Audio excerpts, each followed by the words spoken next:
Wanderson perdeu o movimento das pernas após sofrer uma descarga elétrica e cair de um poste quando criança. Devido à baixa mobilidade, ele conta dos desafios que enfrenta ao se locomover pela cidade, em especial devido à falta de acessibilidade dentro dos transportes coletivos.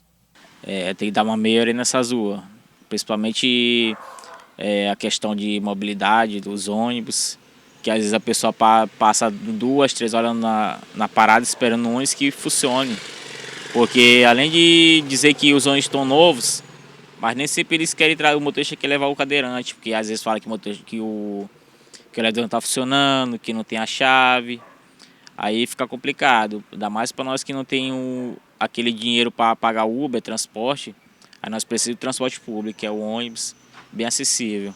Calçada principalmente é no meio-fio. Quando a pessoa que é cadeirante, ela vai subir o meio-fio, não tem aquela rampa, aí a pessoa tem que se virar, tem que pedir ajuda de alguém, ou tem que ter força no braço, né? Que é o principal.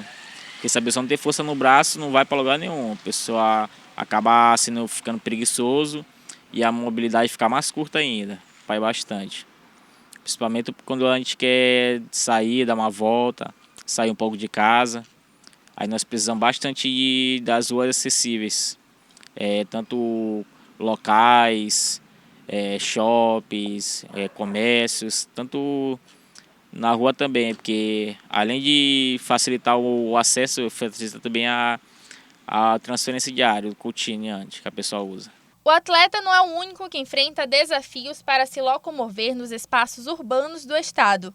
Isso porque, de acordo com o último censo do Instituto Brasileiro de Geografia e Estatística, no Maranhão, 94% dos moradores de áreas urbanas moram em vias que não oferecem recursos de acessibilidade, ficando na frente apenas dos estados Pernambuco e Amazonas.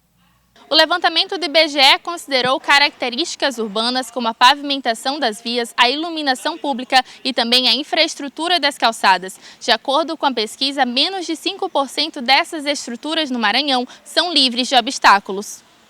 Ainda de acordo com a pesquisa, em Bacabal, município do interior do estado, a situação é ainda mais crítica. Apenas 1% das calçadas estão em condições adequadas.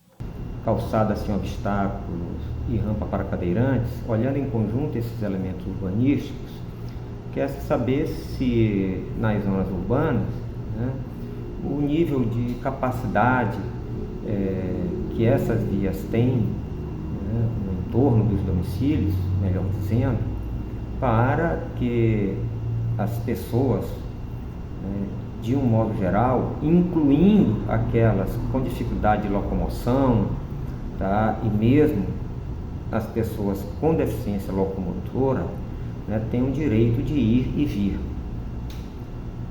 Então, por exemplo, no que diz respeito à existência de calçada sem obstáculo, elemento fundamental para se compreender, né, e se conhecer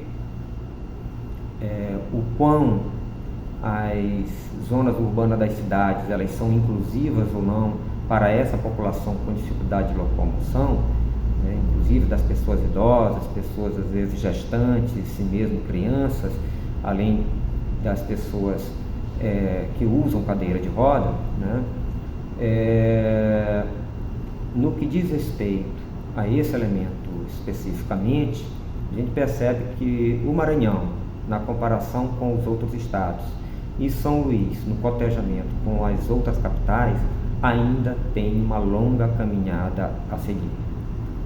Fazendo um ranking do percentual de moradores que residem em áreas urbanas em que as calçadas não têm obstáculo, o Maranhão ocupa a última posição.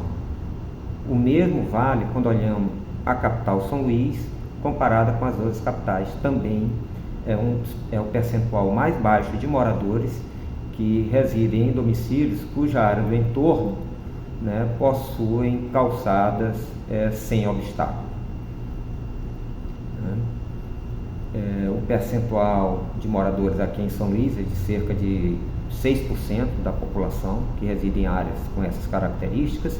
No Maranhão, esse percentual é na base de 4,7%, e o percentual da realidade brasileira é de 18% a 19%.